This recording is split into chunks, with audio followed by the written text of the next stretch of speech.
Y le digo, no se da cuenta que él habla con canto, pero él resulta que estaba pendiente de cómo yo hablaba. Él decía que los argentinos hablamos como cantando. Yo no me doy cuenta de eso.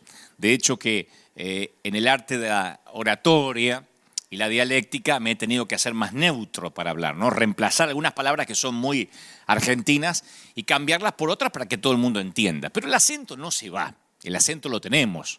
Los argentinos decimos lluvia, pollo. Si decimos lluvia sentimos que no nos mojamos y si decimos pollo sentimos que no comemos. Pero uno piensa que los demás tienen acento, no que uno lo tiene. Y también hay otro acento que es el acento visual, que es un tipo de prejuicio, procesador, un lente que modela nuestra perspectiva del mundo, nuestra perspectiva de la Biblia, nuestra perspectiva de Dios. Hace que veamos las cosas como creemos que son y no como son en realidad. Entonces lo que hacemos es buscar algo que valide lo que ya creemos, lo que ya tenemos por sentado de que es así. Y buscamos validar las creencias, lo que ya aprendimos. Como dije una vez, nos cuesta horrores desaprender. Lo que ya aprendimos, como el cerebro es un músculo perezoso, no lo queremos cambiar. Alguien una vez llenó un barril de banderas multicolores y le dijo al público, al auditorio, que contaran las banderitas o las banderillas de color amarillo. Y luego todo el mundo empezó a contar las que veían de color amarillo y luego ordenó cerrar los ojos y que dijeran cuántas banderas rojas había. Y nadie recordaba, ni siquiera se había banderas rojas, porque habían visto selectivamente. Y si miramos la Biblia selectivamente, cuando leemos este libro selectivamente, quizá vamos a decir algo que no dice, porque vemos solo un fragmento, ¿no es cierto? Por darte un ejemplo. Para los cristianos, por ejemplo, la palabra lealtad, esto es un ejemplo de lo que trato de decir en momentos, ¿no? Estoy nada más poniendo los fundamentos para después construir esta enseñanza. Para nosotros los cristianos la palabra lealtad se define como estar de acuerdo con el líder. Eso decimos los líderes. Tengo consiervos leales. Tengo servidores que son leales, porque nos obedecen, porque nos dicen todo que sí, porque nunca están en desacuerdo. Entonces, el desacuerdo recibe en nuestro ámbito cristiano el nombre de deslealtad. Si alguien está en desacuerdo, inmediatamente es desleal. Pero la verdad es que la lealtad se prueba cuando no estamos de acuerdo. Esa es la verdadera lealtad. La lealtad de David a Saúl no la demostró siendo el yerno favorito del rey. La lealtad la demostró cuando vivió en el desierto perseguido por su suegro. Pero nosotros vemos la lealtad con el lente de nuestro acento. Esto nada más es un ejemplo. Porque a veces nosotros empezamos a creer que la Biblia dice ciertas cosas que no la está diciendo. Y decimos, la Biblia dice que hay que ser leal, no se revele a lo que dice su líder. Y la lealtad no es que uno esté necesariamente de acuerdo siempre, sino que, aún estando en desacuerdo, sigo siendo leal. Siempre le digo a nuestra congregación, tienen un pastor, tienen una visión y un sitio a donde ir. Para ahí vamos. Y si alguien no está de acuerdo, puede bajarse en la próxima estación y subirse a otra congregación con otra visión. Pero por favor, sé fiel a esa visión, aunque a veces no la entiendas. Hace un tiempo, yo estaba almorzando en un aeropuerto, haciendo escala. No me acuerdo para dónde iba, pero sí me acuerdo del incidente que voy a contar. Y entonces estoy tratando de comer algo en esos restaurantes que están así en los aeropuertos, que por cierto se extrañan, ahora que no se puede comer públicamente o con otra gente en cualquier sitio. Y se acerca una señora y me dice, ¡ay, usted se parece tanto a Dante Gebel! Dice, no lo puedo dejar de mirar, se parece tanto a Dante Gebel. Entonces me dio tanta gracia porque ella afirmó, ni siquiera me preguntó si yo era Dante, me dijo, se parece tanto a Dante Gebel. Entonces le digo, sí, soy muy parecido. Me dice, sí, solo que Dante es más joven que usted. Dice, él tiene el cabello más corto, es más morenito, un poquito más gordo, pero yo siempre lo veo en la tele, tiene que conocerlo, escúchelo que le va a hacer bien y me recomienda que me escuche. Y yo no quise discutir con la señora. Yo dije, si ella quiere recordarme como cuando yo tenía 30 años, ¿quién soy yo para discutir? Y en el fondo la entendí, se fue y seguro le contó a los familiares que se encontró a uno parecido a Dante Gebel. Y la entendí porque creo que cuando uno se hace una idea de cómo se ve a alguien, es fácil dejar a esa persona congelada ahí. Y ella ya me había definido. Me había puesto en un cuadro y así me concebía. Dante en su propia cajita. Yo estaba dentro de una caja. Yo, en teoría, para ella era más gordito, tenía el cabello más corto, era más moreno y más joven. Eso estaba el Dante de su cajita. Y me sucede a diario eso, creo que nos pasa a todos. Me pasa cuando, por ejemplo, me ven conducir un programa de tele o el programa que tengo ahora en Vorterix o cuando hacemos Dante Night Show. Quienes me conocen de hace, 30 años y escuchaban mis programas de radio, dice, este Dante nunca cambia, siempre es el mismo loco. Yo lo escuchaba en la radio, cuando hacía El perro del pastor, el Cristianator. Pues los que me conocieron hace poco, relativamente poco, hace, 10 años, predicando en la Catedral de Cristal, dice, ¿qué le pasó? ¿Por qué abandonó la sana doctrina y ahora hace un show? Porque no conocen de dónde vengo, ni conocen lo que yo hacía. Entonces creo que esto sirva como ejemplo de las personas que a veces van a la iglesia y conocen una partecita de Dios. Así como pasa con la gente, pasa con las escrituras y pasa con Dios. Las cajitas o los rótulos ayudan a que todo esté ordenado. No dejan que el cereal se derrame, no dejan que los libros se mezclen. Cuando se trata de guardar o etiquetar cosas es maravilloso, pero cuando se trata de explicar a las personas no sirven. Cuando se trata de definir a Cristo, menos sirven los rótulos. Los contemporáneos palestinos de Jesús trataron de etiquetarlo, de meterlo en una cajita. Diseñaron una cantidad de cajitas y ninguna le sirvió. Lo llamaron revolucionario, pero dijo que había que pagar impuestos, que al César había que darle lo que el César pedía. Lo tildaron de carpintero simplón, pero los eruditos se confundían con su sabiduría. Fueron a ver sus milagros y se rehusó a complacerlos. Le dijo, transforma el agua en vino, haz un milagro como hiciste en Caná. No, ustedes están ciegos, pobres y desnudos, y no les hizo una cruzada de milagros como se la pedían. Era un judío que atrae a los gentiles, a los mundanos, un rabino que ponía loco a los religiosos, un hombre santo que se codeaba con prostitutas y personas de baja reputación. En una sociedad dominada por hombres, reclutaba mujeres, hablaba como un rey, pero vivía como un peregrino. Y la gente no pudo ponerle una etiqueta. Y aún lo intenta ponerle una etiqueta. Han pasado años y la gente intenta ponerle una etiqueta a Jesús. De hecho, algunos tienen un Jesús en miniatura pegado a la pared o colgado del espejo retrovisor del automóvil. Y cada vez que necesitan un favor lo tocan y lo rezan como una forma de cábala, una manera de tener un mito que si lo toco me va a ir bien. Un predicador en la tele dice que si hacemos un pacto de siembra, Jesús está obligado a darte lo que pediste porque tiene que honrar tu pacto. Entonces reducimos a Jesús a un puñado de doctrina. Jesús es una receta y nosotros tenemos los ingredientes. Y si los mezclamos bien, Jesús aparecerá. Como Aladín, el genio, no Aladín, el genio de Aladín, ¿no? El genio azul. Que si nosotros frotamos la lámpara, aparece Jesús porque sabemos cuáles son los ingredientes. Y hasta los cristianos preferimos a un Dios que podamos manejar, que podamos controlar y decir lo que nos gustaría que Dios dijese. Como les di el ejemplo de la lealtad y la deslealtad. Entonces la gente de la época de Jesús no sabía qué hacer con él porque no lo podían etiquetar. Como la señora que me encontró a mí salvando las distancias, la señora que me encontró en el aeropuerto. No, usted se parece a Dante Gebel, pero no es. Ni aunque le hubiese mostrado mi identificación, la habría convencido de que era yo. Porque no encajaba con el Dante que ella tenía en su cajita. Andá a saber, a lo mejor recordaba la foto mía de un libro, alguna foto con Photoshop. La cosa es que no le cerré que yo era ese que ella recordaba o que tenía en la cajita. Y Jesús hacía lo mismo. Hablaba con acertijos, sanaba a los enfermos, resucitaba gente. Y para la gente de su época, Jesús era alguien que confundía y escandalizaba. La razón por la que nos confunde es que siempre queremos hacer de Jesús alguien que Él no es. Y queremos hacer del Evangelio algo que tampoco es. Pedro, Juan y Jacobo también trataron de hacer lo mismo. Pienso, porque si no, ¿por qué Jesús los llevaría a aquella famosa expedición de Mateo 17? Dice que Jesús tomó a Pedro, a Jacobo, a Juan su hermano y los llevó a un monte alto y se transfiguró. ¿Recuerdan el monte de la transfiguración?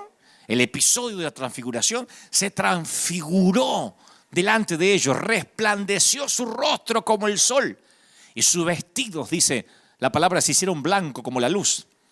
Y la mayoría de los historiadores ubica este acontecimiento en una montaña a 3.000 metros de altura, llamada Monte Hermón.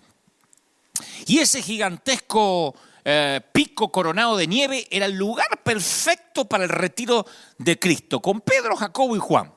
Lejos de la multitud, solo los 4 amigos. A Jesús le faltaban unos meses para ir a la cruz. Y en algún momento, mientras Jesús oraba, el carpintero se transformó en una figura cósmica. Dice la palabra que se transfiguró delante de ellos, resplandeció su rostro como el sol y sus vestidos se hicieron blancos como la luz. El resplandor salía de cada poro de la piel, de la ropa. Marcos dice, el evangelista Marcos dice que los vestidos se lo vieron tan blancos, tanto que ningún hombre en la tierra los puede hacer tan blancos. O sea, no era el trabajo de una lavandería, era la presencia de Dios. Dios es luz, dice las Escrituras, y no hay tinieblas en él. Él habita en la luz inaccesible. Entonces, el Cristo transfigurado es Cristo en su forma más pura. Pedro, Juan y Jacobo nunca lo habían visto así. Lo vieron caminar sobre el agua, multiplicar el pan, hablarle al viento, no sé, resucitar muertos, pero nunca lo habían visto como una antorcha encendida. Creyeron que eso era todo. Pero aparecieron 2 acompañantes. Recuerda la historia, ¿no? Moisés y Elías. El libertador y el príncipe de los profetas pasaron a través del velo que separa la tierra del paraíso. Y dice que aparecieron rodeados de gloria y hablaban de su partida que Jesús iba a cumplir en Jerusalén. Moisés y Elías eran, qué sé yo, el Washington y el Lincoln de los judíos. El San Martín y el Simón Bolívar de ellos, del pueblo judío. Los cuadros de Elías y Moisés colgaban en todas las galerías de los próceres famosos. Y ahora el fuego de la montaña hizo que Pedro metiera la pata. Quiso meter a Jesús en una cajita de grandes próceres de la historia judía. ¿Ven? Todos tenemos una cajita. Pedro dijo, ya está, ahí está, esa es la revelación. Meto a Jesús en la cajita de los próceres judíos. Hagamos 3 cajitas. Hagamos 3 monumentos para ustedes. Dios ni le dejó terminar la frase a este Pedro, que yo creo que tendría algo de sangre hispana, ¿no? Porque dice que mientras que Pedro aún hablaba, una nube de luz los cubrió y dice la palabra que se siente del cielo que dice, este es mi hijo amado, en quien tengo complacencia, a él oíd. No hay otro Pedro, no hay otro cabezón, es único, ni Moisés ni Elías, ni Buda, ni Mahoma. Este no es el mejor de todos mis hijos, es el hijo amado, el único. Y Pedro, Juan y Jacobo eran astronautas alunizando en la superficie lunar. Vieron lo que ningún ser humano vio, Cristo en su grandeza cósmica. Y entonces dice la palabra que se postraron sobre sus rostros y tuvieron un gran temor. El fuego de la montaña los llevó a un temor que no conocían. Un temor santo, un temor saludable. Encontraron al Dios que puso las estrellas como diamantes sobre el terciopelo nocturno. Encontraron al Dios que se llevó a los profetas en carros. Conocieron al Dios que dejó al faraón maldiciendo al ver a sus oficiales tragar agua en el Mar Rojo. Los discípulos quedaron con sus caras en el suelo absortos. No podían creer que ese era Jesús. A pesar de que lo habían visto resucitar muertos, lo habían puesto en una cajita. Y creo que la mayoría de nuestros temores nos quitan el sueño y la paz, pero este temor que tenía Pedro, Juan y Jacobo era diferente. Es el temor de cuando Dios sale de tu cajita, fuera de la caja. ¿Cuánto hace que no tienes ese temor? ¿Cuándo fue que una comprensión de Cristo te dejó sin aire y te dobló las rodillas? No hablo del Cristo parecido al multinivel que cumple tus expectativas. Hablo de ese momento que te llenas de temor reverencial. Si hace mucho que no te pasa, eso explica el resto de tus temores. Cuando Cristo es grande, nuestros temores son pequeños. A medida que tu visión de Cristo se agranda, los temores de la vida disminuyen. Un Jesús pequeño, un Cristo de domingo, no tiene poder sobre las células cancerígenas. Un Cristo de domingo no tiene poder sobre el COVID-19. El Cristo de domingo es para tocarlo cuando cuelga del espejo retrovisor. Tú dices, bueno, yo no tengo uno colgado del auto, pero el Cristo de domingo es similar. Lo metemos en una cajita y por eso los temores son tan grandes. Nosotros tomamos todas las medidas preventivas al salir a la calle. Lo vieron recién los que están mirando esta transmisión desde temprano. El equipo pastoral de planta tomamos todas las medidas preventivas, porque claro, es como subir a un automóvil y no ponerse el cinturón de seguridad. Nos ponemos las máscaras, nos higienizamos los guantes, porque además la ley lo pide así, ¿no es cierto? El Ministerio de Salud lo exige. Pero me asombra a los cristianos que dicen, no salgan, ay, se sacó la mascarilla, ay, queremos Dante para rato, no se muera. De verdad, no es que yo salgo a tentar a Dios, pero no entiendo el pánico. No entiendo el pánico en un hijo de Dios. Esto lo aclaro, no estoy diciendo no te pongas mascarilla, no te importa que no te importe la cuarentena. Yo entiendo que esto es también parte de la prevención y de obedecer. Ahora, el pánico, el miedo. Yo nunca salí a la calle con miedo. Nunca salí a repartir alimentos pensando que me puedo morir.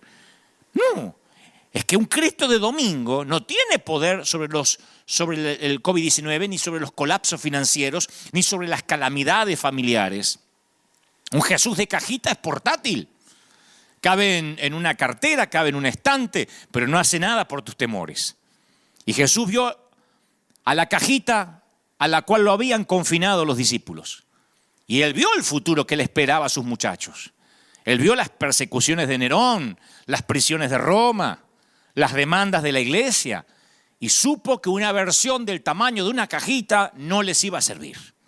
Les quitó los márgenes a sus ideas preconcebidas.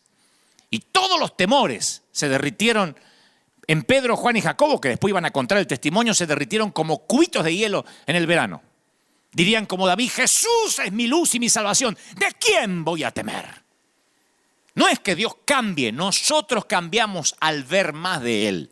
No es que Dios cambie, nosotros cambiamos al ver más de Él. Vemos dimensiones, aspectos, características que no habíamos visto. Entonces no podemos definir a Cristo a una doctrina, a una denominación, ni siquiera lo que dice un pastor, ni siquiera lo que yo te digo. Por eso estoy convencido que en esta temporada difícil que vive el planeta, Dios nos está dando nuevas estrategias fuera de la caja, que serán un catalizador para un movimiento mundial. Estoy convencido. No son una palabra de aliento, porque yo no soy coach, yo no vengo a alentar a nadie, necesariamente. Yo lo creo en un movimiento, creo en una gran cosecha. Esta pandemia va a redefinir a las iglesias, a nosotros, tal como se las conoció hasta hoy. Nos va a redefinir. Hechos 15, el libro de los Hechos, el capítulo 15, es la crónica de una reunión de concilio donde los líderes se reunieron, hicieron un cónclave para ver qué hacían con los gentiles. El famoso concilio de Jerusalén para los historiadores de la Biblia, o los teólogos. Los gentiles que se salvaban, los que no eran judíos, se les llamaba gentiles, que se salvaban, estaban impregnados de mitología griega, de politeísmo, o sea, la adoración a muchos dioses. Adoraban al dios del agua, al dios de la lluvia, al dios del sol, de la lluvia, al dios del sol. Todo eran dioses para ellos. El politeísmo era parte de la mayoría de los gentiles. Aparte no sabían nada del Antiguo Testamento, del Antiguo Pacto. No tenían ni idea quién era Moisés, ni la creación, ni el diluvio, ni David, ni Esther. Abraham era chino básico. Entonces, cuando ellos entran al reino, redefinen la iglesia de algún modo. Y los apóstoles hicieron una cumbre para saber qué hacer, porque se estaba llenando de chusma el reino. Pablo y Bernabé contaban cómo los gentiles vivían milagros asombrosos. Dice, mira, son gentiles, no entienden quién es Moisés, no entienden quién es Esther, pero Dios los usa, los bendice, los llena con el Espíritu. Pedro mismo cuenta cómo esta gente no seguía los ritos religiosos, pero estaban llenos del poder de Dios. Entonces los apóstoles tenían que decidir si iban a permitir que el mover del Espíritu redefiniera a la iglesia tal como ellos la conocían y la concebían, o iban a cortar de cuajo ese mover para proteger la identidad judía. Entonces la Biblia, para hacer la historia corta, dice que ellos llegan a la siguiente conclusión después de ese cónclave. Llegan a la siguiente conclusión. Dice, por lo tanto, yo considero que debemos de dejar de ponerle trabas a los gentiles que se convierten a Dios. No le hagamos la vida difícil. No le pongamos palos a la rueda al gentil que se tiene que circuncidar, que tiene que saber quién es Moisés, que estudie quién es Abraham, que sepa qué animal entró en el arca, que por qué no dejó la suegra fuera del arca. No le compliquemos la vida. Porque le pareció bien al Espíritu Santo y a nosotros, esta es la conclusión que llega al cónclave del Concilio de Jerusalén, nos pareció bien no imponeros ninguna carga que no es necesaria. Y el resto es historia. El Evangelio comienza a extenderse por todo el mundo con más fuerza que nunca. Y esta pandemia nos pone en ese mismo umbral otra vez. Está por ocurrir una enorme cosecha que va a venir por la gente menos pensada y de las formas menos concebidas. Fíjense si no, las iglesias cerradas. ¿Creen que Jesús se fue de vacaciones? ¿Que Dios se fue de vacaciones? ¿Creemos eso de verdad? Yo creo que se va a redefinir, se está redefiniendo la iglesia. Ya en este tiempo. Hay un montón de gente que no va a saber nada de religión, de teología, de los fundamentos de la historia de la iglesia, de qué creemos, de nuestro manual de constitución, de lo que cree la cuadrangular, la asamblea rectangular. No saben nada. Y vamos a tener que enfrentar, señores, la decisión de nuestros antepasados en el Concilio de Jerusalén. ¿Detendremos el mover del Espíritu para salvar al Jesús de la cajita? ¿O aceptaremos el riesgo de ser incomprendidos por la comunidad religiosa? A mí mismo me dicen, cuando yo estoy en Radio Vorterix, que es una radio de rock, donde me dijeron, ¿te animás a darle aliento a los argentinos sin hablar de religión y sin bajar línea religiosa? ¿Cómo no voy a poder hablar de principios bíblicos? No necesito llenarme de versículos y Dios, Dios, Dios, Dios a cada rato para dejar contento a los que tienen al Jesús de la cajita. ¿Cómo voy a decir que no? Me contratan para dar aliento a un país que necesita principios bíblicos, aunque a veces ni saben que son bíblicos. ¿Cómo no los voy a dar? Si Jesús predicaba así. A Jesús se le pedía que siempre estuviera desenvolviendo el rollo de los profetas y él hablaba de los pajaritos, comparaba el reino de los cielos con una mujer que perdió una moneda, hablaba de la oveja perdida, del sembrador. Por eso lo llevaron a la cruz, porque no les entraba en su cajita de rabino, porque no predicaban en las sinagogas. Entonces la religión siempre busca la forma de alejarnos de las personas que más necesitan de Dios. Y vamos a tener que hacer frente a las tormentas de la reputación. Y muchos vamos a tener que ensuciarnos las manos con las almas de los hombres. Vamos a tener que ensuciarnos las manos con las almas de la gente. Esto no es una crítica, en todo caso es una autocrítica. Yo entendí que ahora Dios va a hacer un movimiento inusual, que ya lo está haciendo, a mi pesar y al pesar de unos cuantos. Yo hace unos años leí respecto al analfabetismo. El analfabeto absoluto es aquella persona incapaz de leer y de escribir. Así era mi abuela, no podía firmar, hacía una cruz donde estaba, no tenía que a veces poner su firma. Después está el analfabetismo gramatical, que son aquellas personas que no tienen ni idea que lo son, pero desconocen las reglas ortográficas, gramaticales, escriben como quieren. Creo que eso tiene que ver mucho las redes sociales y los mensajes de texto, ¿no? Que abrevian como quieren y a veces lastima la vista leer como algunos escriben. Es una suerte de analfabetismo gramatical. Después está el que es analfabeto por desuso, que se refiere a aquellos que una vez cumplida la función descifradora del analfabetismo, se vuelven analfabetas por no tocar un libro jamás en sus vidas. Gente que aprendió a leer y escribir, fue a la secundaria y capaz que a la facultad y nunca más tomó un libro. Uno se da cuenta hasta en los oradores, por su falta de sinónimos, su dialéctica pobre. Eso es cuando uno no lee, lo aprendimos de nuestras madres. Mi vieja decía, lee mucho, Dante, para tener un rico lenguaje. Tenemos un lenguaje maravilloso de nuestros Cervantes, una herencia maravillosa de los que hablamos español. Y hablar mal no es una excusa, uno tiene que leer. Y cualquiera tiene acceso a cualquier libro, a cualquier información, ¿no? Bueno, esa es una suerte también de analfabetismo.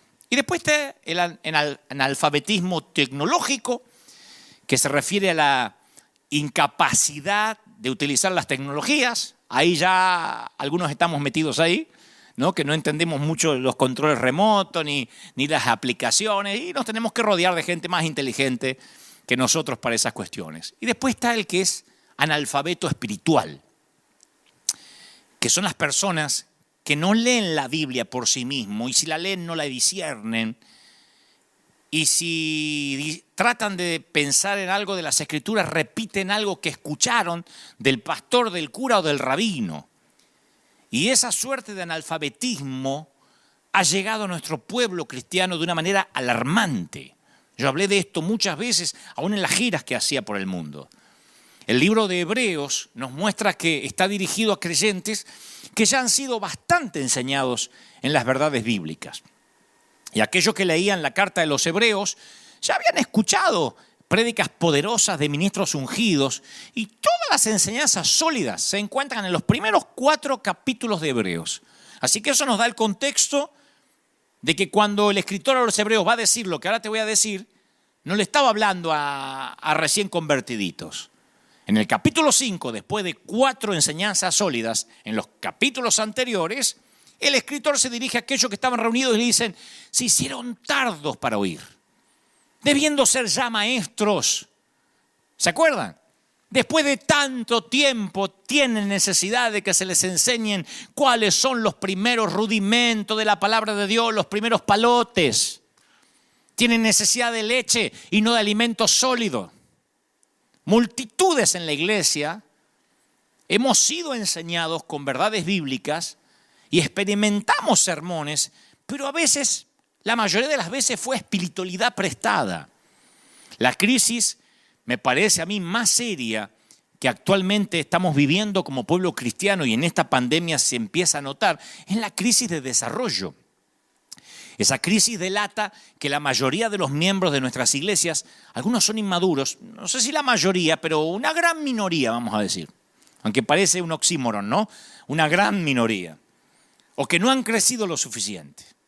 Tienen cierta edad cronológica como creyentes, pero la vida psicológica, la vida espiritual no se desarrolló al mismo nivel.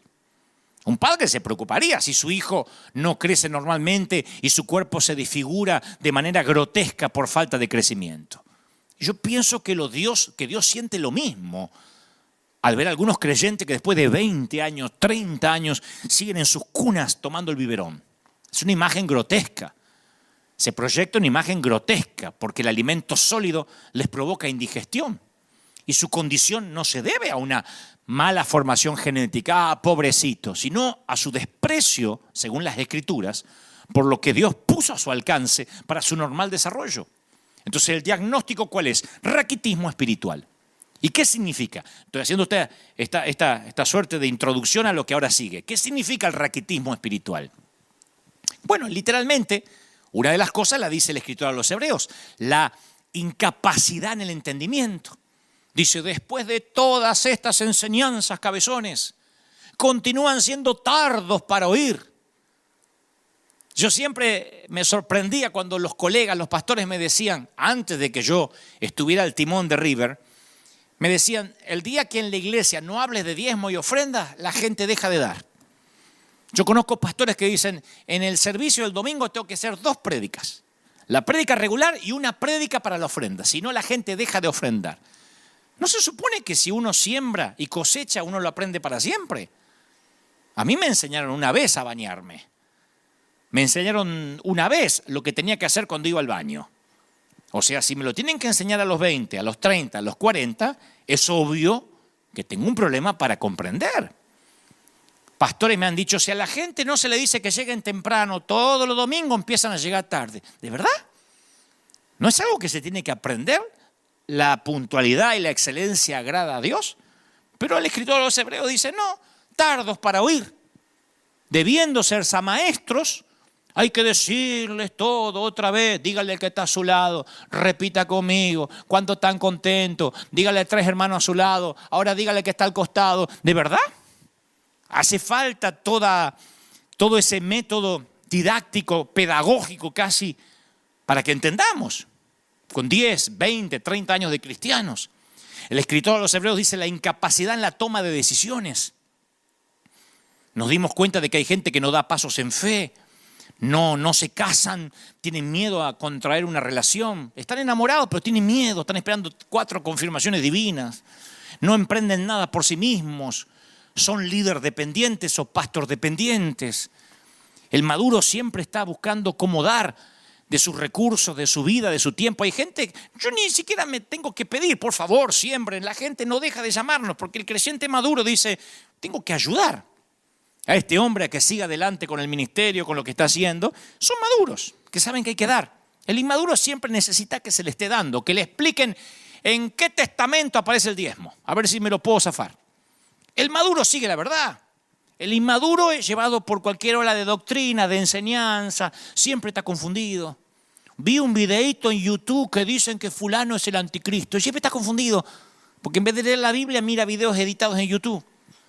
El maduro sabe lo que Dios quiere de él, tiene una vida con objetivos claros.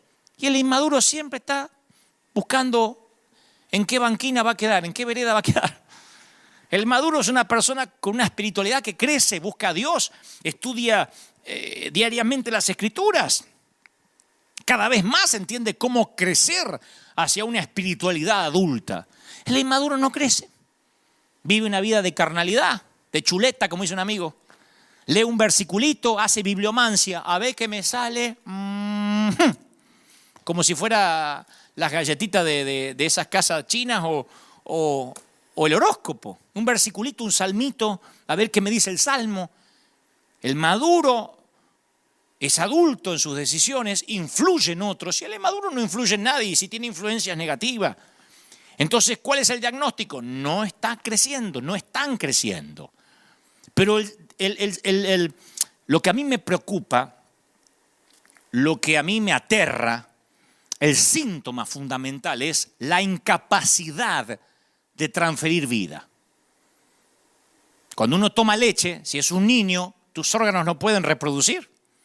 Por más enseñanza, por más buena doctrina que tenga una iglesia, si una iglesia no crece, es porque hay un retraso espiritual. Uno puede decir, no, crecen aquellos porque aceptan a cualquiera. No, si tus órganos pueden reproducir, una iglesia se reproduce y crece. Cuando uno se alimenta solo de leche y no de alimentos sólidos, tu sistema inmunológico se ve afectado y estás expuesto a contraer todo tipo de enfermedades. Te atrofias espiritualmente, no puedes engendrar. En Israel existe el Mar Muerto, que ustedes lo habrán escuchado alguna vez. Yo lo conocí, de hecho, personalmente. Un extenso lago que toca las fronteras del Jordán. Y los depósitos minerales lo hacen uno de los puntos más ricos del planeta. El agua de mar normal, qué sé yo, tiene 4% de contenido mineral. Eso es lo que le da el gusto a salado. El Mar Muerto tiene un 22% de contenido mineral. Ustedes pueden ver los pilares de sal que llegan a la superficie. El agua parece aceite de bebé, pero no ves los paisajes comunes que se ven en Medio Oriente.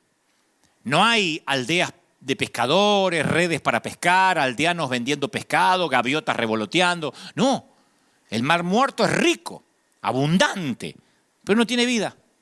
¿Cuál es la razón? No hay salidas. Es un callejón sin salida y solo libera su ingreso de agua a través de la evaporación, lo cual es muy poco. No tiene corrientes de agua, ni tributarios de flujo o rastros de vida en sus costas. Y eso es lo que Dios está cambiando con esta pandemia. La pandemia expone el raquitismo de los que no podían transferir vida, de los mar muertos, de los que no tenían salida, de los que se metieron para adentro, de los que nos metimos para adentro. Yo no estoy diciendo que las viejas maneras de hacer las cosas están mal, solo que hay cosas que son incompatibles con el presente que estamos viviendo, vaya presente, y el futuro que se viene. Para alcanzar la gente que nadie está alcanzando, debemos hacer cosas que nadie está haciendo. Y las iglesias nos solemos enamorar de nuestros modelos, y me incluyo. Los modelos, que son los métodos, son creados para apoyar la visión de la iglesia, no para adorarlos. Los modelos no sostienen la visión, es al revés. Hay iglesias atadas a un modelo que ya no sirve al propósito original. Y muchas veces el modelo entra en conflicto con la visión. Nos enamoramos de la manera de hacer las cosas y descuidamos la visión, que eran las almas. No todas las iglesias saben cuál es su modelo. Algunas usan el modelo, bueno, mientras más actividades mejor. Venga al templo, servicio los martes, los jueves, el sábado, el domingo, reunión de jóvenes, reunión de damas solteras, solterona, desesperado. Y bueno, y ningún ministerio funciona, pero son muchos. Entonces sienten que están haciendo mucho para Dios. Te entregan un boletín así con todas las actividades. Y dicen, bueno, eso funciona porque tenemos muchas actividades. Otras usan el modelo que está implementando la iglesia del pastor fulano. Es el modelo, la moda del congreso del mes. Entonces el pastor asiste a un congreso, vuelve a casa y agrega un nuevo modelo a su iglesia. Y en el proceso de cuidar el modelo, sin querer descuidamos la visión original. ¿Cuáles son? Diría Carlos Anacondia, mi amigo, las almas. ¡Las almas! Las almas perdidas. Carlos siempre me dice, Dante, no te olvides que eres evangelista. Y el corazón del Señor está en las almas. La hija de Carlos dice que soy uno de sus mejores imitadores. Amo a Carlos. Y recuerdo siempre su consejo, esto se trata de almas. Y no lo dice solo Carlos, lo dice la Escritura. Por años nos enseñaron que debemos relacionarnos con los inconversos solo si los podemos convencer de estar en lo correcto. O sea, a ver cómo digo esto. La comunidad cristiana nos da permiso a relacionarnos con un homosexual u otro tipo de inconverso siempre y cuando lo podamos convertir. Y rápido, ¿eh? Como dijo un predicador, es el síndrome de vendedor de tienda.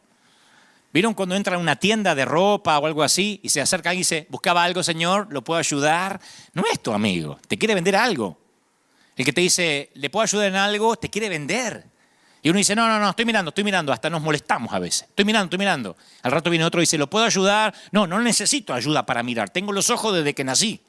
Entonces, de la misma forma, el inconverso sabe cuando nos acercamos para venderle a Jesús. Y nada de lo que decimos le suena sincero. Mi pregunta es, ¿cómo sería la relación si tuviéramos un interés auténtico en amar a esa persona? La gente lo notaría. No que lo queremos convertir ya y le damos una oportunidad. No. Y si nos acercamos para amarla, eso es lo que yo entiendo que el Señor está haciendo en este tiempo. Dios está colocando, a raíz de que los templos están cerrados, colocando agentes. Y si no están haciéndolo ahora porque están en cuarentena, esto va a ocurrir.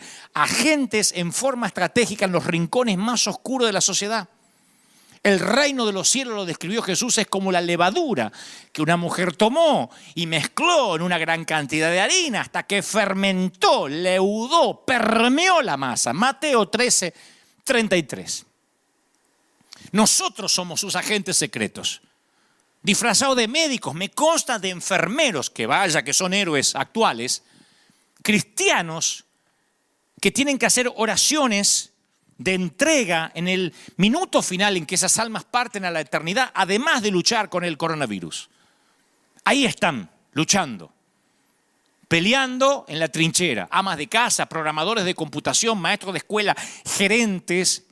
Ese es el propósito de Dios, que esa gente se meta como levadura en la masa, permeando la sociedad. Somos creyentes poderosos encubiertos como gente común, estratégicamente asignados a servir a la sociedad. El caballo de Troya fue usado por los griegos para introducirse tras las murallas de Troya. Se deben acordar los que estudiaron historia. Durante la noche los soldados abrieron las puertas desde adentro del caballo y provocó la caída definitiva de Troya. Babilonia es el claro ejemplo de cómo Dios leudó la sociedad a través de sus agentes secretos. El rey de Babilonia, Nabucodonosor, destruye Israel, toma prisionero a unos cuantos jóvenes, entre ellos hay 4 que la Biblia menciona, que conocen todos: Daniel, Sadrach, Mesach, Abednego. Nabucodonosor estaba tomando cautivo Babilonia. Y uno lo lee y dice, wow, tomando cautivo a estos muchachos para llevarlos a Babilonia. Y cuando uno lee esta historia dice, wow, son cautivos, son esclavos. Pero yo veo la historia bien y veo que Dios estaba tomando cautiva Babilonia, metiendo 4 topos. El plan estratégico de Dios comienza cuando Daniel decide no contaminarse con la comida del rey e insiste en orar 3 veces al día arrodillado en dirección a Jerusalén. ¿Se acuerdan? No los voy a aburrir con la historia porque la historia es muy conocida. Los otros 3 se unieron a la batalla al rehusarse e inclinarse ante el ídolo que había levantado Nabucodonosor. Y cuando Dios vio que contaba con personas que no se contaminaban con el sistema, los unió a la cultura. No los metió en un templo. Los unió a la cultura como la levadura a la masa. No se contaminaron, pero Sadrach, Mesach, Abednego y Daniel, que en realidad se llamaba Belsasar ahí en Babilonia, hasta tomaron nombres babilonios. Belsasar era el dios de Nabucodonosor. Y por 70 años, estos muchachos desmantelaron los poderes de las tinieblas desde dentro. El rey Ciro fue el último de los gobernantes al cual Daniel sirvió. Y finalmente el rey persa Ciro liberó al pueblo de Dios e incluso financió el multimillonario proyecto del templo. Ciro escribió un prototipo de derechos humanos que se usa hasta el día de hoy en las Naciones Unidas.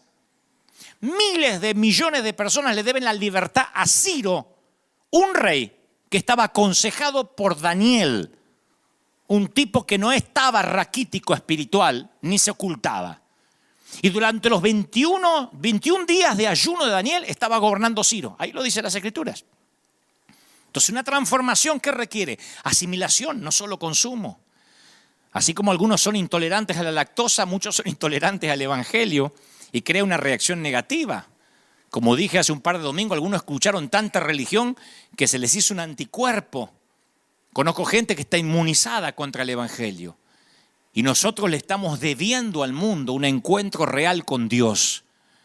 Necesitamos un plan nuevo creado por el Espíritu Santo, un plan nuevo para un Dios que nunca cambia.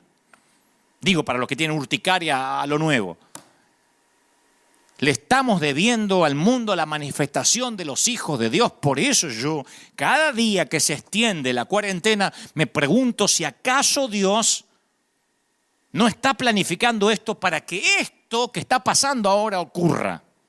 Miren la cantidad de miles, de cientos conectados ahora y como yo, otros tantos.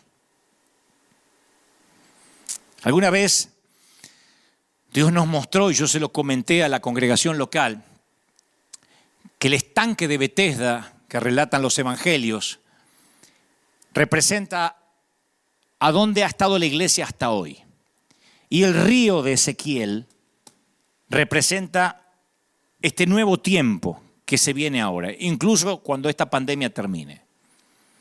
La Biblia habla en los evangelios que en Jerusalén, cerca de la puerta de las ovejas, había un estanque en hebreo llamado Betesda, el cual tenía 5 pórticos y había una multitud de enfermos, de cojos, de ciegos, de paralíticos que esperaban el movimiento del agua. Se creía que un ángel venía a mover el agua, descendía de tiempo en tiempo, agitaba el agua y el primero que descendía al estanque después del movimiento del agua, ese era el que se sanaba.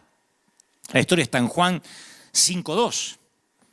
Los detalles siempre son importantes porque los evangelios fueron escritos por testigos oculares. 5 pórticos, 5 puertas, tiene una importancia profética. Es una hermosa imagen de los 5 ministerios: profeta, apóstol, evangelista, pastor y maestro, ¿no? Los 5 ministerios enviados para equipar a los santos. Y ellos son los que proveen el acceso al poder directo de Dios. Cuando los 5 ministerios concluyen, fluyen y convergen, crean alianzas estratégicas en el cielo. Ahora, ¿por qué yo creo que esta pandemia nos moverá del estanque al río de Ezequiel? Porque el estanque representa una estructura de gobierno diferente al río de Ezequiel. El estanque representa nuestro pastorado tal cual lo conocíamos hasta hoy. El río de Ezequiel representa un tipo de apostolado. Yo sé que algunos tienen urticaria con la palabra apóstol, pero déjenme avanzar. Cuando Estados Unidos redactó la Constitución, ellos querían una estructura gubernamental diferente a la monarquía británica, porque el rey tenía mucho poder concentrado. Entonces pensaron que una república constitucional estaba pensada principalmente para limitar el poder del presidente. No era un rey, era un gobierno democrático. Entonces, de ese modo, equilibraban el poder en la toma de las grandes decisiones. Pero después pensaron, hicieron una enmienda y dijeron, bueno, ¿y qué pasa en tiempos de guerra? En tiempos de un ataque, como fue el famoso 9/11, 11 de septiembre, el fatídico 11 de septiembre. Un presidente con esa burocracia, con todo un Senado, es muy lento para defender un país, para contraatacar. Y entonces hicieron una enmienda, la redactaron y la titularon la Ley Marcial. La Ley Marcial transforma la República Constitucional en un gobierno militar. Y el presidente, bajo fuego, se convierte en comandante en jefe de las Fuerzas Armadas. No necesita que la mayoría del Senado le apruebe el plan de batalla, tiene la facultad de tomar decisiones rápidas. De allí que se dice, cuidado que puede apretar el botón rojo, ¿no? Si no se promulga la ley marcial durante una guerra, la misma estructura del gobierno, los senadores, los diputados, los que tienen que votar, limita la facultad en liderar las fuerzas. Y este es un ejemplo de cómo a veces la estructura gubernamental puede potenciar o limitar a sus líderes. ¿Sí? En estos años de peregrinar cristiano, yo he observado cómo la iglesia hemos construido estructuras gubernamentales poniendo a Jesús en una caja, a la iglesia en otra caja, a los líderes en otra caja, y esas estructuras están en derredor de los líderes, incapacitándolos para lo que tienen que hacer para Dios. A veces son nuestras propias vacas sagradas que no nos dejan crecer o ver formas diferentes de predicar. La protección de las vacas es uno de los ejes del hinduismo, por eso digo vaca sagrada, la religión dominante de la India. Para el hinduismo todo lo que proviene de una vaca es sagrado, no se puede tocar una vaca. Imagínate un argentino que no pueda comerse una vaca, yo no podría vivir nunca en la India. Hay vacas sagradas dando vuelta libremente en la India y también en nuestras iglesias, a las que nunca se las objeta. Nunca las examinamos de manera objetiva, simplemente son reverenciadas porque estamos forzados a vivir con esas vacas. Y las vacas sagradas a veces pueden tomar muchas formas, pero son fáciles de ubicar con una simple pregunta. ¿Por qué estamos haciendo esto? Y si la respuesta es porque siempre lo hicimos así, o si la respuesta es porque así se hace acá, es muy probable que hayamos encontrado una vaca, señores. Es grave cuando se añade al evangelio algo que no es necesario y se predica como si fueran términos bíblicos, como diciendo, no está en la Biblia, pero tendría que estar. De allí salen cosas como, wow, terminó el culto y no hizo pasar la gente al frente. A mí me han dicho eso. Un día fui a River y no me gusta ese pastor, no hizo pasar la gente al frente. A veces sí, a veces no. Imagínate a Jesús al finalizar el sermón del monte diciendo, ¿quién quiere ser mi discípulo? Levante la mano. ¿Habrá alguien allá arriba de la higuera que quiera bajar? ¿Cuándo? El llamado al altar se inventó desde 100 años para acá. Fue usado por un evangelista gringo, Charles Finney, como un medio para que la gente se apartara para hablar acerca de la salvación. Pase al altar. ¿Está bien hacerlo? Sí.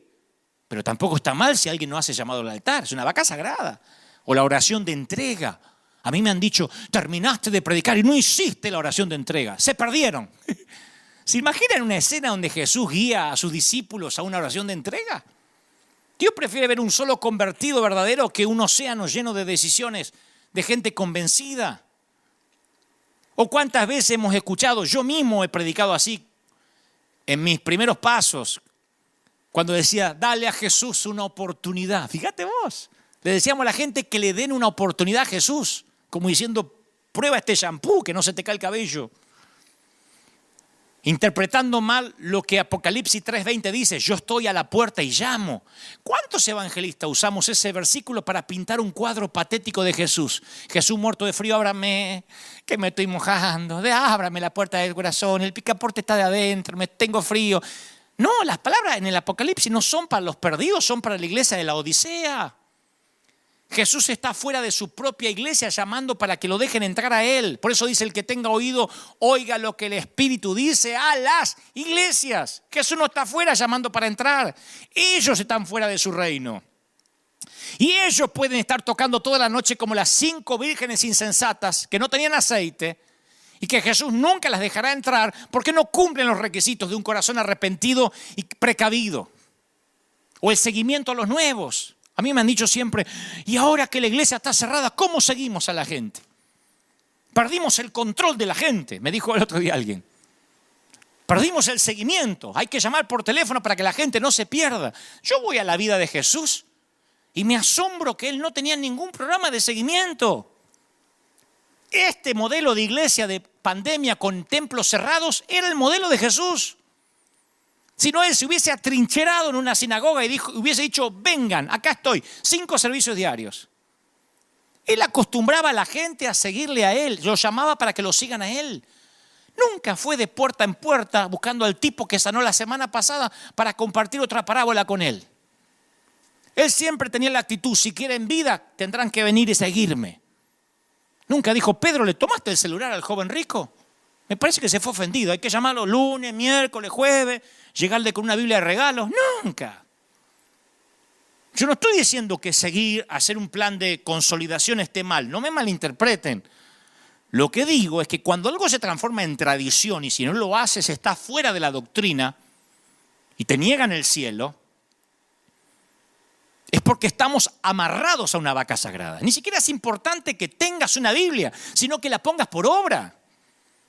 Hace un par de domingos me dijo, no me gusta que dice los versículos de memoria y no lo lees de las Escrituras. ¿De verdad?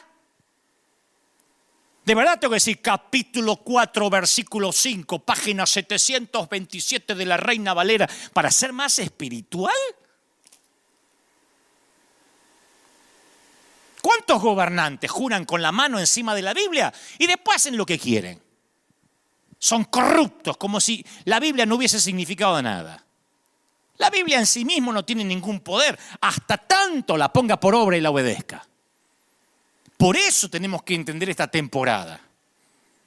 Porque esta temporada es la que más se parece a la iglesia primitiva, al concilio de Jerusalén, a Jesús fuera de la caja. El Señor sana a un ciego con lodo. ¿Recuerdan la historia? Pregunto, ¿había algo en su saliva, en el polvo de Jerusalén, en el agua del estanque donde lo mandó a lavarse? ¿Dónde estaba el poder? ¿En la saliva, en la tierra o en el estanque? Porque creo que si pasara hoy, las 3 cosas sentarían un precedente doctrinario. Seríamos la iglesia de la saliva, la tierra y el estanque. Y después nos dividiríamos, la iglesia de la saliva santa, la iglesia de la saliva menos santa.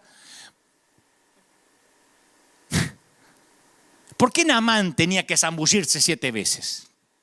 Porque 7 es el número perfecto. No, pudo haber sido 10 saltos de rana en la arena. 7 vueltas al árbol, 14 brincos a un poste.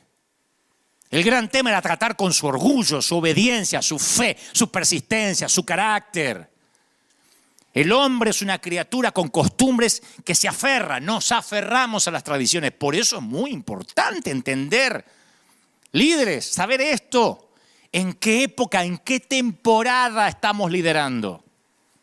Porque si no entendemos estos tiempos de cambio, no vamos a saber liderar correctamente en esta crisis. Nos desesperamos. Porque decimos, bueno, la gente va a dejar de ofrendar, la gente va a olvidar quién es su pastor, no lo voy a poder discipular, no puede tener célula. Nos empezamos a desesperar porque se nos cae el Jesús de la cajita. Es lo que hicieron los rabinos con Jesús. No, ven a la sinagoga y haz milagros aquí dentro, no en las calles con la gentuza. Y Jesús estaba fuera de la caja, en las calles, haciendo cosas ridículas como salivando en tierra, sanando a alguien en un día de reposo. Los pastores somos apacentadores. Reunimos a las ovejas, atendemos las necesidades, nos gusta eso. Ese es nuestro manto. Y las personas que nos siguen son básicamente ovejas. Entonces la estructura gubernamental de un pastorado es como el estanque de Bethesda, en la cual la gente viene para un encuentro sobrenatural. Yo voy al estanque de Bethesda y me doy cuenta que tenían que pasar un tiempo ahí hasta que un ángel moviera las aguas. Y muchos han ido a la iglesia o han venido a la iglesia con la misma razón. ¿Necesitas ser sanado? ¿Qué decimos? Ven a la iglesia. Todos los pastores que tenemos un programa de televisión ponemos la dirección abajo y los horarios de servicio, ¿o no? No decimos, yo te voy a visitar a tu casa, encontrame en la calle. No, y está bien. Miren el templo que tenemos nosotros, también invitamos que vengan. ¿Necesitas ser sanado? Ven a la iglesia. ¿Necesitas ser aconsejado, enseñado, liberado? Necesitas venir a la iglesia. Entonces, y también como en Bethesda, los milagros tampoco son muy frecuentes. Hay temporadas de visitación, cruzada de tanto en tanto de milagros, noche de milagros. Pero a veces hay que pasar varios tiempos frente al estanque para que ocurra algo milagroso. A veces se mueven las aguas. Yo conozco gente que dice, sí, se movieron las aguas. Vino un profeta y el servicio estuvo lindo, porque trajeron un profeta invitado. Otros dicen, estuvo lindo el domingo, nos visitó el Espíritu Santo. Nos visitó. Si los visitó, quiere decir que ahí no habita, visita. Y una visita puede venir o puede no venir. Cuando alguien dice, tuvimos una visita del Espíritu Santo, yo me pregunto, ¿y los días que no los visitó el Espíritu Santo, quién los visitó? Nos visitó. La Biblia dice el que habita el abrigo del Altísimo, no el que visita. Y a veces lo tenemos a Jesús como bienvenido a este lugar, visítanos. Y si no nos visita, en cambio el río de Ezequiel ofrece un cuadro diferente. Dice, en Ezequiel literalmente dice, y me hizo volver luego a la entrada de la casa y aquí que aguas salían de debajo del umbral hacia el oriente. Y más adelante dice, y me dijo, ¿has visto, hijo de hombre? Y me llevó y me hizo ver la ribera del río. Y volviendo, vi que en la ribera del río había muchísimos árboles, uno al lado del otro. Y me dijo, estas aguas salen a la región del oriente y entrarán al mar y recibirán sanidad las aguas. Y toda alma viviente que nadare, que estuviera en estos ríos, vivirá. Y habrá muchísimos peces y recibirán sanidad y vivirá todo, no algunas cosas, todo lo que está en este río. Y junto al río, en la ribera, al uno y al otro lado, crecerá toda clase de árboles frutales. Sus hojas no caerán, no faltará su fruto, a su tiempo madurará, porque sus aguas salen del santuario y su fruto será para comer y su hoja será para medicina. Ezequiel 47. Hay mucha revelación en esto. El agua, al igual que el agua del estanque, representa la gracia de Dios, el agua de Ezequiel. Fluye por debajo del umbral, como que el agua sale de acá abajo donde yo estoy parado acá. ¿Ven? Como que el agua sale de acá, por debajo de mis pies y después empieza a salir del stage, de la plataforma. Fluye por debajo y se hace más profundo a medida que se aleja. Sale ahí a la calle Broadway. Eso describe un movimiento en el cual la presencia de Dios se hace más poderosa a medida que el pueblo lo lleva al mundo. Negocios, hogar, escuela, fuera de las paredes. Yo no creo que el Señor esté preocupado, porque escuché por ahí, el diablo nos cerró las iglesias. Yo no creo que el diablo tenga tal poder. El diablo nos quiere fundir. No creo que el diablo tenga tal poder. Las puertas del infierno no prevalecerán contra la iglesia. La Biblia dice que cuanto las aguas más se alejen del santuario, de los templos, de nuestra cajita, más profundo es el mover. Dick Joy dijo, así como un joyero extiende un paño de terciopelo negro sobre el mostrador para mostrar una piedra preciosa o una joya, así el Señor usa la oscuridad de las circunstancias. Así el Señor usa el COVID-19 como telón de fondo para mostrar la gloria de su iglesia. En otras palabras, los más grandes milagros, Las más poderosas expresiones del reino están destinadas a ocurrir en los peores lugares del planeta y en los peores momentos como este, señores. ¿Pueden creerlo o no? Acuérdense lo que les digo. Esta revelación del río de Ezequiel se adapta al apostolado porque significa enviado. En el estanque los necesitados tienen que ir a cierta ubicación para sanar. Venga a la iglesia. Pero el río de Ezequiel fluye a través de nuestras ciudades. Fluye a través del streaming. Hoy la gente decide a qué mesa se sienta a comer. ¿Qué pastor puede controlar ahora su congregación? Ni yo puedo. ¿Cómo sé si nuestra congregación me está escuchando y viendo ahora o está escuchando a Cash Luna? ¿Cómo puedo tener el control de la gente? ¿Cómo puedo decir, présteme atención, repita conmigo? Yo no sé. Yo siempre digo, siéntense en la sala y escuchen el mensaje, pero a lo mejor ahora están cocinando. Lo que estoy seguro es que están en la casa, pero después, ¿de dónde? ¿En qué dispositivo? No sé si están sentados en el inodoro con un celular viéndome. Y tampoco puedo obligarle a que me escuchen a mí. Por ahí lo quieren escuchar al otro fulano y lo escuchan. La gente decidió a qué mesa se sienta a comer. Y nosotros nos da inseguridad a los pastores porque el pastor congrega como estanque, el apóstol envía como río. La palabra apóstol, antes que alguien diga, es que yo no creo en los apóstoles, déjenme hablar esto y no crean que me voy a autopostular apóstol porque no me interesa. La palabra apóstol viene del mundo secular romano. Los romanos eran muy agresivos para extender su imperio y ellos decidieron implantar su cultura. Eran un gobierno de facto, un gobierno dictatorial. Ellos tenían cónsules que lideraban las embajadas de culturización y se llamaban apóstoles. Apóstol no es una palabra que inventó el Señor Jesús. Lo inventaron los romanos.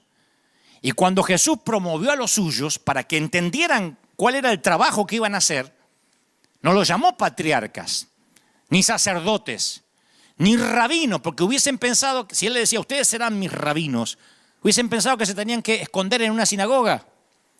Los llamó por un título político que ellos entendían y que definiría su llamado y responsabilidad. Si a mí me dicen, Dante, vas a ser embajador, yo ya entendí. Tengo que representar mi país en otra nación. Cuando les dijo, ustedes serán apóstoles, como los ejércitos romanos primero luchaban por el territorio y luego enviaban a los apóstoles a enseñarles la cultura, a meterse en la sociedad, los muchachos entendieron lo que era un apóstol. Es un enviado a establecer la cultura en un lugar. En este caso, la cultura del cielo en la tierra. Un apóstol es enviado a soltar el cielo en donde quiera que vaya. Un apóstol no es para que necesariamente tenga una mega iglesia o para que la gente le diga apóstol. Por eso digo, nada tiene que ver con el título que se conoce y mucho menos con los que se autootorgan algunos el título. Hablamos de una iglesia